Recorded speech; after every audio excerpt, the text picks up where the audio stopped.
Hello.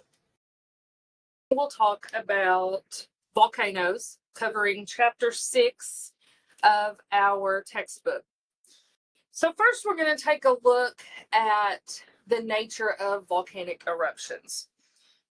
When you think about volcanoes, you probably tend to think about explosive volcanoes, lava and ash shooting up into the sky, um, you know, lava pouring down a mountain.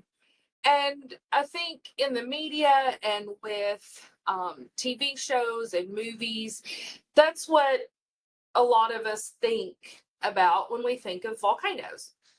But that's only one type of eruption that can occur when it comes to volcanoes. So let's back up a little bit and talk about why we can have explosive eruptions and why sometimes the eruptions are quiescent or smaller and not as dramatic as those explosive eruptions. So how do we know how the volcano is going to erupt? Well, first we have to look at the magma.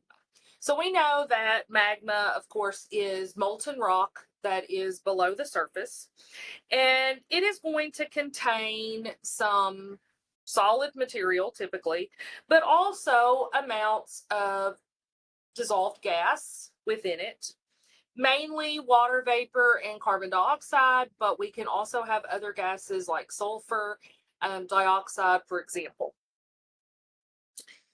Once that magma erupts, we call it lava. So when we look at the composition of magma, we have to go back to where we talked about rocks and look at what type of rocks we find within magma. So our basaltic igneous rocks contain those dark silicates, and they have plagioclase feldspar. They're darker in color. Then we compare that to granitic magma, and it contains a lot of rhyolite, which are light colored, and quartz and potassium feldspar. So it tends to be a little bit lighter in color. And then we have kind of an in-between called andesitic. Basaltic magmas have a lower percentage of silica than the granitic magmas. And that difference in its composition leads to more differences than just the nature of the eruptions and the color of the magma. In your textbook, at the bottom of page 164, there is this table where we can see the silica content, the gas content, eruptive temperatures, viscosity, which is the flow, the ability of a liquid to flow. The more viscous a material is, the greater its resistance to flow. So we can think about something like honey. Honey is more viscous and flows a lot slower than something like water. Okay. The more silica that a magma has, the greater its viscosity. And this is because the chemical compounds within that silica start to kind of stick together. And so the magma is more rigid and therefore more viscous. Basaltic lavas, which you can see contain a lot less silica, are relatively fluid. So they can travel faster and farther than our granitic magmas. Temperature also affects viscosity. You think about heating up syrup. So I'm one of those people that when I put syrup on my pancakes, I like it to be cold. And so it flows very slowly. But if you take that syrup and you heat it up in the microwave and then you pour it out, it's has much better flow, flows a lot faster. So temperature can affect viscosity. The hotter the magma is, the less viscous it's going to be. It's going to flow faster. But as the lava starts to cool, then its speed or its velocity slows down. If we think about gases, so you can see the gas content here by weight. The nature of volcanic eruptions also depends on how much gas is being held in the magma. The dissolved gases tend to be released when pressure is reduced. And you can kind of think about this like opening a bottle of soda. We know that there's carbon dioxide dissolved in there. And when you open that bottle, some of that carbon dioxide is released because you have reduced the pressure in that bottle. And it's the same way with magma. When the pressure is released, those gases tend to come out of solution. So viscosity and gas content are directly related to the composition. So looking at that silica content. So now comparing that to volcanic eruptions. So the effusive, those kind of slow, not spectacular, kind of boring eruptions versus the, TV eruptions, those explosive eruptions. They're going to be controlled by viscosity. Those that have higher viscosity are more explosive. Okay. Also, the gas content. Higher viscosity means more trapped gases, which means it's more explosive. You think about that soda bottle analogy. Okay. If you have a bottle of soda and you shake it up, you don't want to open it right then, right? Why? Well, because you know that when you open that bottle, all of that carbon dioxide is going to shoot out of there, right? Well, it's the same thing when we're talking about volcanic eruptions. If there are a lot of dissolved gases within that magma, then it's going to be more explosive when it's finally released, when that pressure is finally lessened. This picture shows you an eruption column that's caused by granitic magma. We get this huge column of ash and gas that's called an eruption column. And we could expect that we're going to have very viscous, silica-rich, high gas content magma in these types of eruptions. On the other hand, something like what we see at Kilauea in Hawaii, or the current eruption that's happening in Iceland right now, those are more basaltic magmas, and so we don't get those eruption columns. So during an eruption, what happens? What types of materials are going to be released during an eruption? So we're going to have lava, which of course is what we typically associate with a volcano. We're going to have gas, and the amount of gas varies depending on what type of magma we have. And then we have the pyroclastic materials, which are going to be like all of the rocks and ash, things like that. So let's look at lava flows. So most of the magma, and therefore lava, is composed of basaltic magma. So these basaltic lavas are much more fluid. They travel faster because they are less viscous.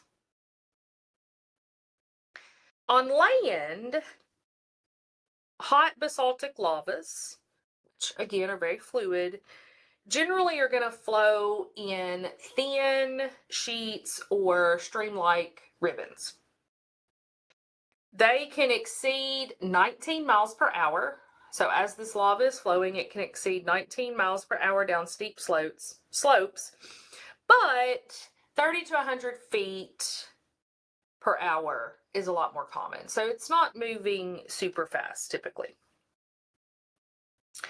Now, when we look at the types of flows, we have ah flows, okay, and pahoehoe flows.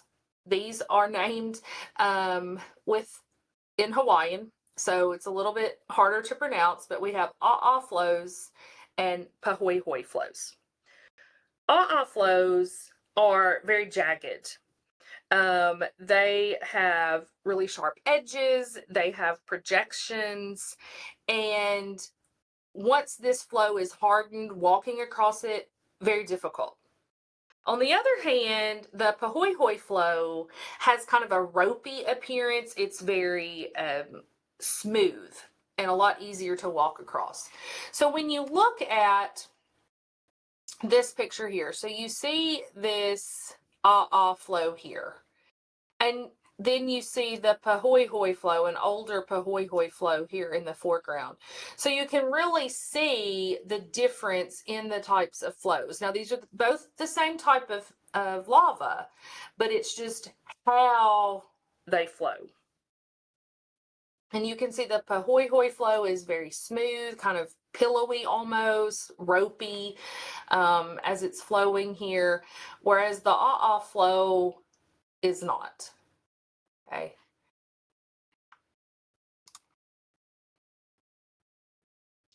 Now, something else that we can have is pillow lava. So most of the Earth's volcanic activity occurs along those divergent plate boundaries that we talked about last week. When the lava is erupting on the surface of the ocean floor, the outer skin quickly cools, okay, and freezes. But the interior lava is still molten, it's still moving. So you get these areas where you have an outside that's cooled off, whereas the inside is still molten, it's still lava. But it still moves forward. So it'll break through the surface and continue moving forward. So you get these numerous little tubes that are kind of stacked on top of one another. And this is called pillow lavas. And so here's a picture that we can see here where all of these little individual pieces here are little eruptions of lava that hardened and cooled, and then more lava broke through and moved out from it.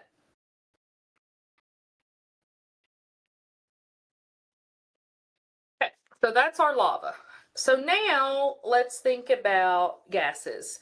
So magmas contain varying amounts of gases. These are called volatiles. And they're held in that molten rock by pressure. Obtaining gas samples, of course, is very difficult. So when a volcano is erupting, it's very difficult for scientists, for geologists to get in there and actually collect the actual gas that's being given off. So we usually just get an estimate of that. So the gaseous component of most magma ranges from less than 1% to about 8%. Most of it's water vapor, but there are other gases, like I mentioned, carbon dioxide, sulfur dioxide. There can also be hydrogen sulfide, carbon monoxide, and nitrogen. Now, if a volcano is giving off sulfur dioxide or hydrogen sulfide, it has that typical sulfur smell. Sulfur dioxide can combine with water vapor to form sulfuric acid, so this can be very harmful. So a lot of times when warnings accompany volcanic eruptions, one of the things that they may be warning about is the sulfur compounds.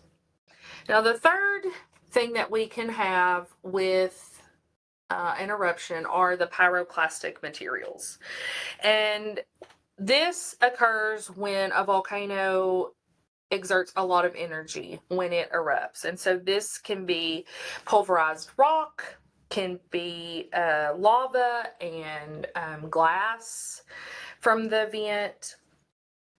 Now, what is the anatomy of a volcano? So what is a volcano comprised of?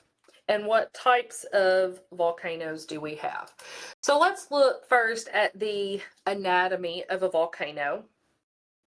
On page 170 in your textbook, you have this kind of internal look at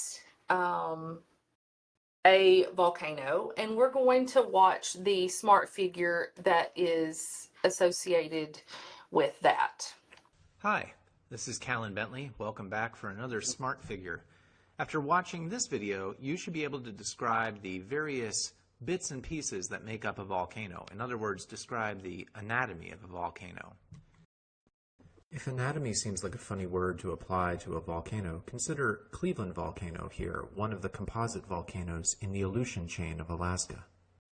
It's got a nice, pleasing shape, sort of a cone. But what would we see if we looked inside this? If we were able to cut away some of the exterior and look into the interior?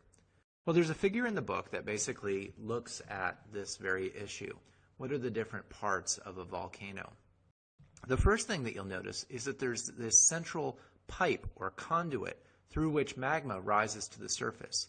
Once that magma gets to the surface, it can either erupt as a flowing liquid, in which case we would call it lava, or we could have it erupt as little chunks of rock, or it could exude gases as well. Regardless, what's bringing that molten rock up towards the surface is called a conduit or a pipe. The spot where it leaves the surface is called a vent. Just any spot on the volcano where lava is leaving the volcano and making it to the surface of the earth. That vent may have a shape of a crater. Now, a crater, let me sketch one for you here in the upper left corner. A crater basically is like a little pit or a hollow at the top of the volcano. It's produced through explosive activity, so a bunch of material is sort of blasted out of this hole. That's different from a caldera. We'll talk about calderas in another smart figure. Calderas are due to collapse. But these craters may be what we see when we go and we look at the vent in detail. Coming out of the vent, whether it's crater-shaped or not, could be lava or it could be these solid chunks we call pyroclastic material. Pyroclastic material gets shot out of the volcano and then basically it rains down onto the side of the volcano, building up in layers down there. If you went and looked at those layers, this is what you would see, lots of little particles of rock and mineral fragments and volcanic glass. Now we classify pyroclastic material on the basis of how big it is. If it's really fine-grained stuff that is easy to keep aloft in the air, that's called ash. So if you were to hold a handful of ash, it would look something like this. If you look at that on the microscopic level, you basically see something that looks like a little tiny piece of pumice, a frothy, glassy fragment. Larger than ash are lapilli. So in this picture, perhaps the rain of particles that we see dropping out of this ash cloud and falling down towards the ground, perhaps those are lapilli.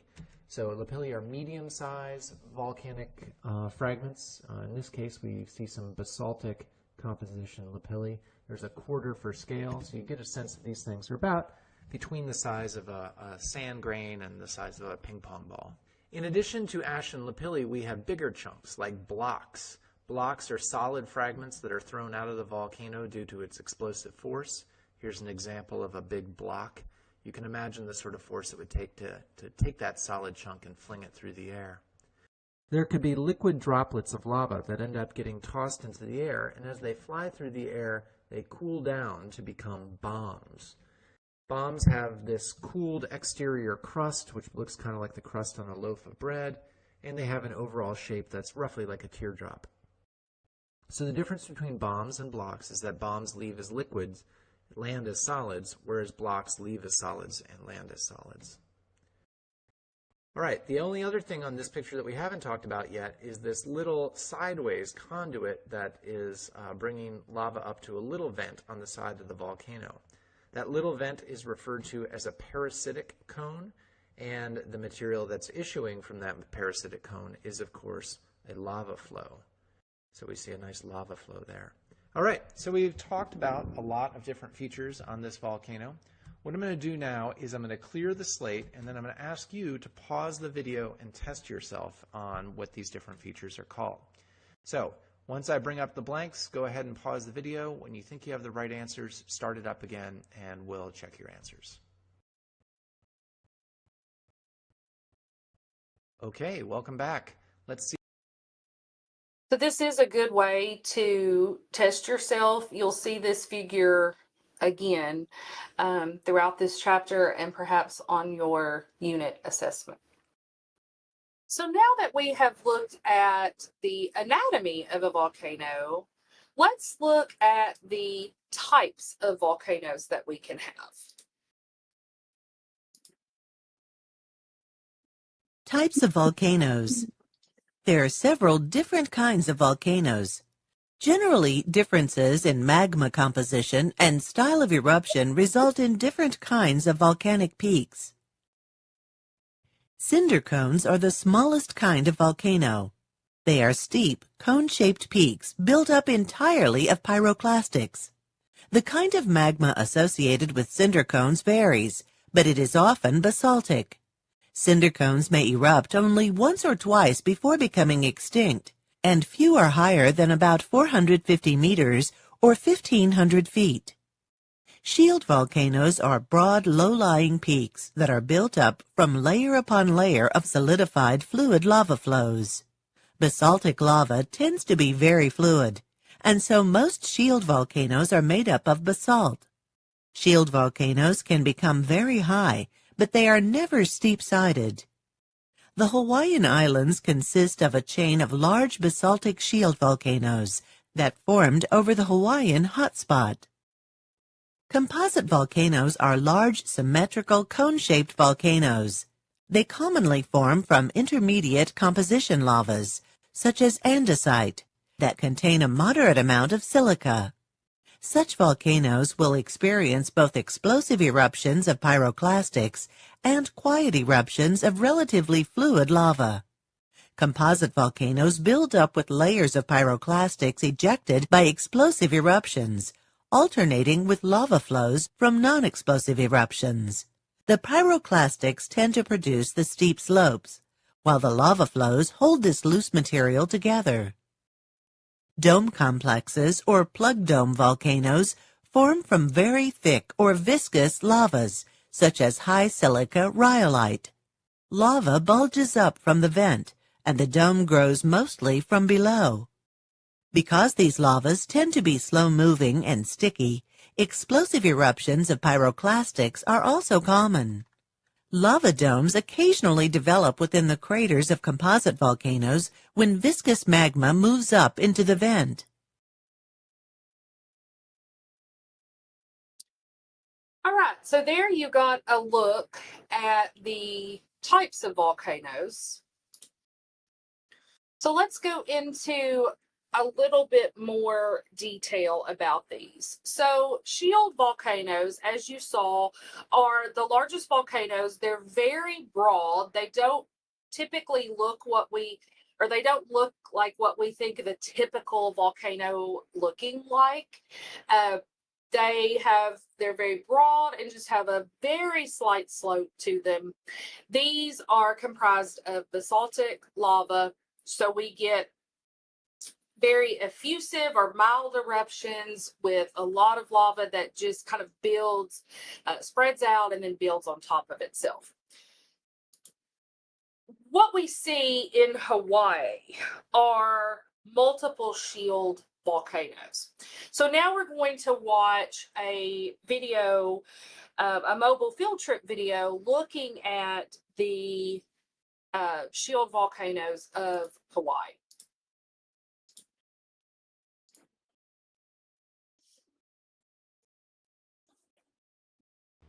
Hello, I'm Michael Collier. This field trip takes us to Hawaii, where we'll visit Kilauea, youngest of 5 overlapping volcanoes that make up this big island. We'll learn how these shield volcanoes were built, layer by layer, up from the ocean floor. We'll see the different rock structures that are created as new land is born. And we'll try to understand why the Hawaiian island chain sits alone in the middle of the Pacific Ocean. The Hawaiian Islands form from underground pockets of magma that are rich in iron and magnesium and relatively poor in silica, a chemical composition that helps this magma remain fluid while still hot. Once it reaches the surface, magma is known as lava. When these lavas freeze, they generally form a rock known as basalt. So the Hawaiian Islands are constructed from successive thin basalt layers that are piled up, one on top of the other. In this way, the islands grew into broad shield volcanoes rather than pointy stratovolcanoes like Mount Shasta in California. That lava tends to be stickier and form steeper slopes. Everybody knows that Mount Everest is the tallest mountain in the world, and technically, everybody's wrong. Starting not from sea level but from the ocean floor, Hawaii's Mauna Loa rises 30,000 feet, about 1,000 feet more than Everest. But Mauna Loa's immense weight has locally bowed the seafloor down another 26,000 feet, so that its true height is an astounding 56,000 feet. Hawaii, the big island, is a collage of 5 different volcanic phases. The oldest volcanoes are on the northwest side of the island: Kohala, Mauna Kea, Ualalele. They haven't erupted for quite a while, at least a couple hundred years. Mauna Loa, though, erupted as recently as 1984. In Kilauea, the heart of Hawaii Volcanoes National Park, is the state's youngest volcano. It too was forming a shield volcano draped over the southeast shoulder of the slightly older Mauna Loa. The top of Kilauea is dominated by a 3-mile-wide caldera. This cauldron was created by the collapse of a magma chamber that lies a few thousand feet below the surface. Lava lakes have intermittently boiled up here, occupying smaller inner calderas, Halemaumau in 1918 and Kilauea Iki in 1959. Halemaumau continues to seethe, but its lava is usually hidden, only visible to most visitors as a nighttime glow that reflects off vapor above the pit. Kilauea is a composite volcano, shield volcano, cinder cone.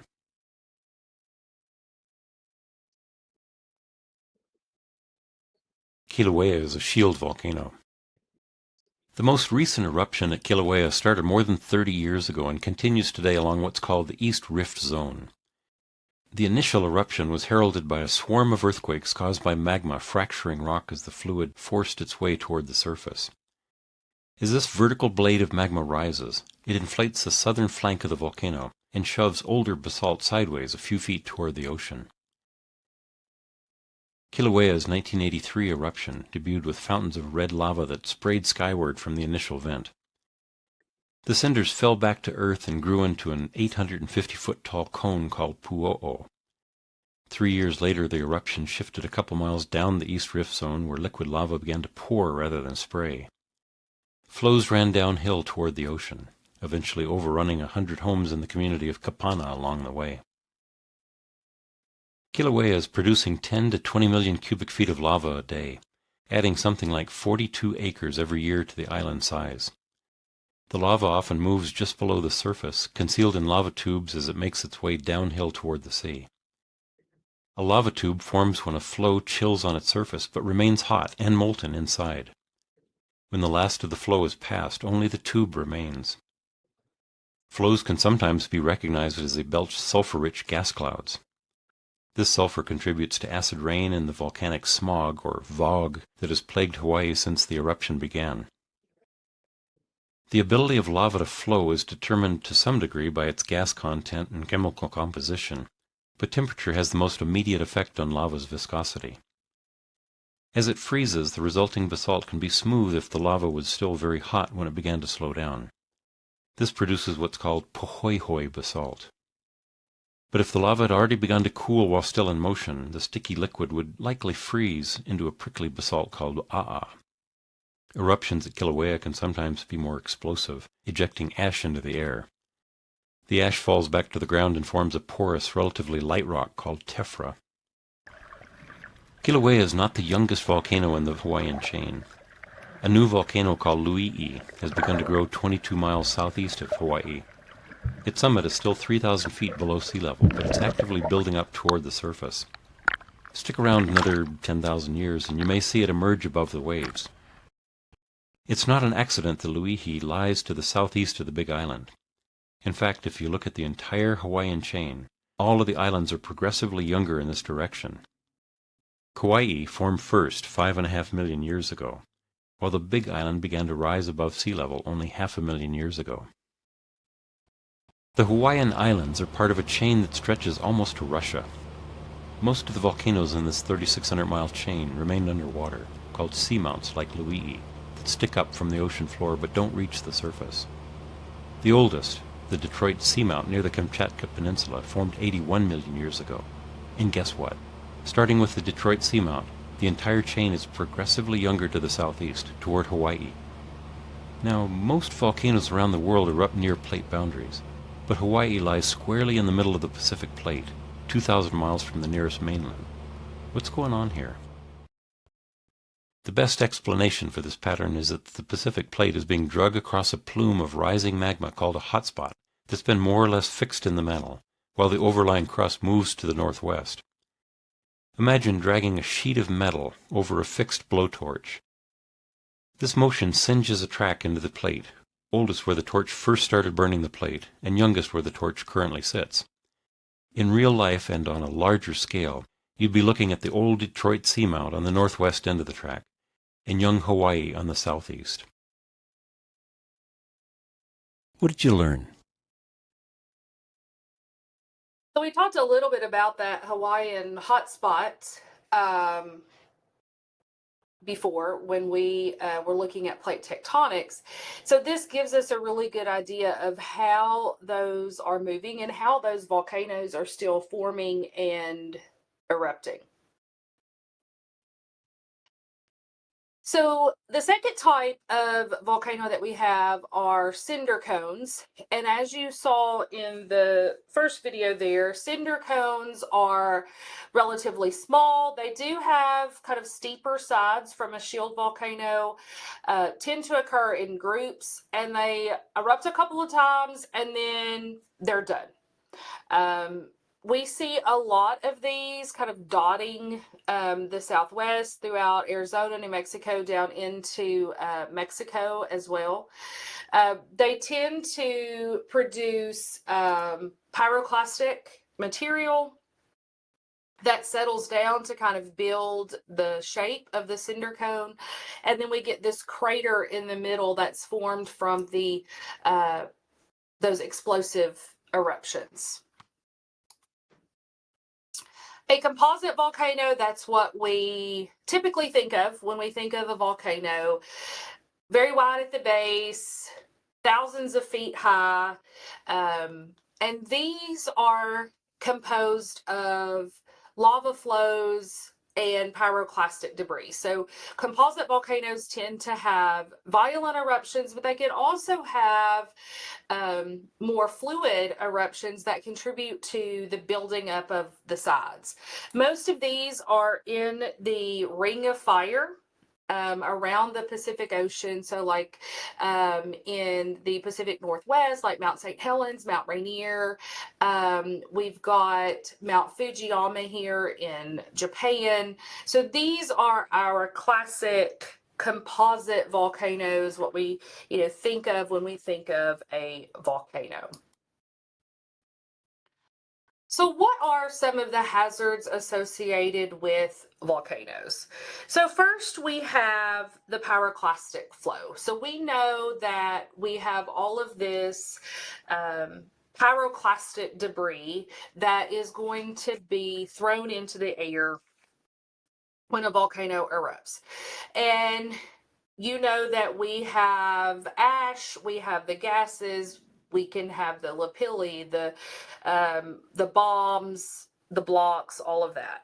So when we talk about a pyroclastic flow, we're referring to gases that are infused with ash and larger fragments, and they can race down the slopes of a volcano at speeds of up to 200 kilometers per hour, which is about 120 miles per hour. So these occur with the most, explosive types of eruptions. They are propelled by gravity, and they move in a way similar to avalanches. So you've seen a video of an avalanche and how it just destroys everything in its path. And that's what pyroclastic flow does. The gases that are being released from the volcano spread out, they expand. And this heated air that is being erupted from the volcano spreads out, and it just speeds down the side of the volcano. We can see things like what happened with Pompeii, okay, the ancient city of Pompeii. This was due to pyroclastic flow. In 1902, there was a pyroclastic flow from Mount Pelée on the island of Martinique. And it happened so quickly that almost all of the 28,000 people that lived in the town of St. Pierre were killed. The ash and the debris covered the entire town, but what they discovered is that even though the ash that covered the town was a very thin layer, they noticed that brick walls and other structures look like just toppled dominoes. So that gives you an idea of how quickly and how destructive these pyroclastic flows are. So here is a couple of pictures from Pompeii, and it was excavated, and this shows you some plaster casts. These are not the real victims, but this shows you some plastic casts of how they were able to find some of the people. In looking at Pompeii and the excavation of Pompeii, looking at historic records and the studies that have been done of the region, during the first day of the eruption of Vesuvius, there was a rain of ash and pumice that accumulated at about 5 to 6 inches per hour. And all of this weight caused the roofs of their houses to collapse. And then came the pyroclastic flow, the hot ash and gas that came down the sides of Vesuvius and killed pretty much everybody in the town. Another volcanic hazard that we can have are lahars. A lahar is a type of mud flow that occurs with volcanic eruptions. This is when volcanic debris becomes saturated with water, and then it starts moving very quickly down the steep slopes of the volcano, following stream valleys. Sometimes this is triggered when the magma near the surface of the volcano causes ice and snow to melt. So lahars can occur even when the volcano is not actually erupting. If the magma gets close enough to the surface to melt the snow and ice or glaciers that may be at the tops of these volcanoes, then it can trigger these lahars even without an eruption. So this is Mount St. Helens. this shows the kind of the path of the lahar that came down with the 1980 eruption. So the big eruption was in 1980. There continued to be smaller eruptions for a few years after that. And so this is the path of one. And it kind of traveled basically the path of least resistance down into Spirit Lake. And then this picture here shows you the aftermath of a lahar in Indonesia. And so it just took out everything in its path. What are some other hazards? Well, tsunamis, of course. Tsunamis most often associated with the displacement on the seafloor, a displacement of a fault on the seafloor, but some can result from volcanic cones. We can have volcanic ash. So these eruption columns can shoot up, thousands of feet in the air, and this can damage planes. It can reduce visibility. It can get, sucked up into the engine of planes and helicopters. The gases, I've talked a little bit about this with, carbon monoxide, the sulfur dioxide, hydrogen sulfide. These are all poisonous. They can be inhaled and cause respiratory problems. Also with the formation of sulfuric acid, can cause acid rain, which can burn the skin. And then we look at the effects of gas on weather and climate. So dust and gas can alter global temperatures. The ash particles can reflect sunlight back to space, which can cause cooling. In 1815, there was an eruption of Mount Tambora in Indonesia, and this produced what they called the year without a summer in 1816. The volcano was so explosive and produced so much ash that it disrupted local climate patterns. So what are some other volcanic landforms that we can have? Well, we can have calderas.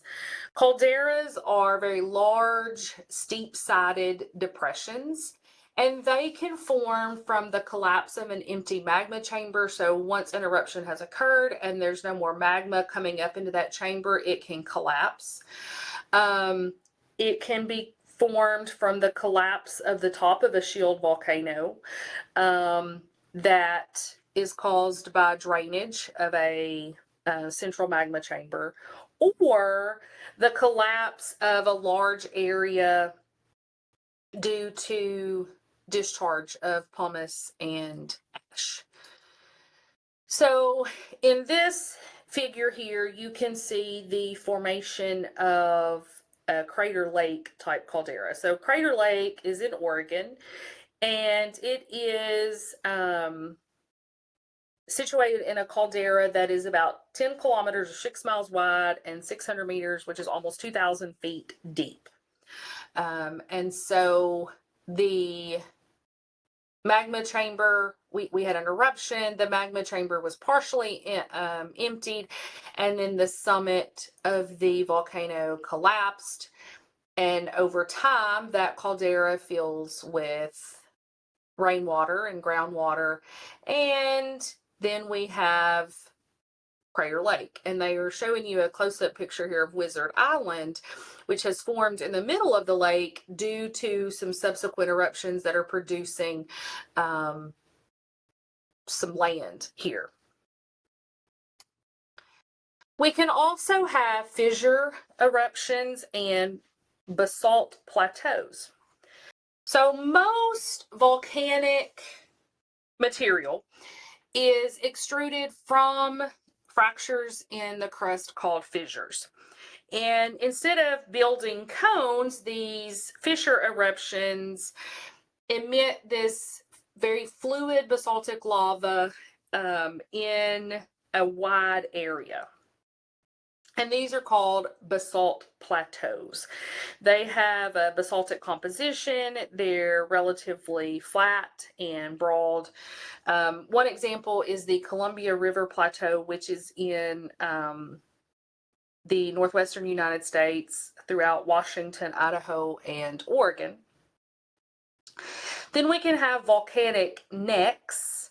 Volcanic necks are vents that are left over after the erosion has removed the rest of the cone. One example of this is in Shiprock, New Mexico. It's about 1,700 feet high, and you can see this standing out in the middle of this kind of barren area. There was an original volcano there, and you had the conduit. Well, erosion has taken away the cone. It's taken away several layers of rock above it. And so what's left is the volcanic neck. This was the inside of a once standing volcano. There's a smart figure on page 184 that goes into a little bit more detail about this. Now, something else that we can encounter is intrusive igneous activity. So we think about extrusive activity. So with volcanoes, we're seeing these eruptions, we're seeing the lava as it flows over the surface, but a lot of igneous activity, the majority of igneous activity, actually happens underneath the surface. So learning about these and understanding how these form is important in our study of volcanoes. So when magma rises up through the crust, it displaces existing crustal rocks, which we call host rock. And the structures that result from this magma are called intrusions or plutons. And we can get several different types of these plutons. So we're going to go to a smart figure that's going to introduce us to all of the different types of intrusive igneous activity that we can have.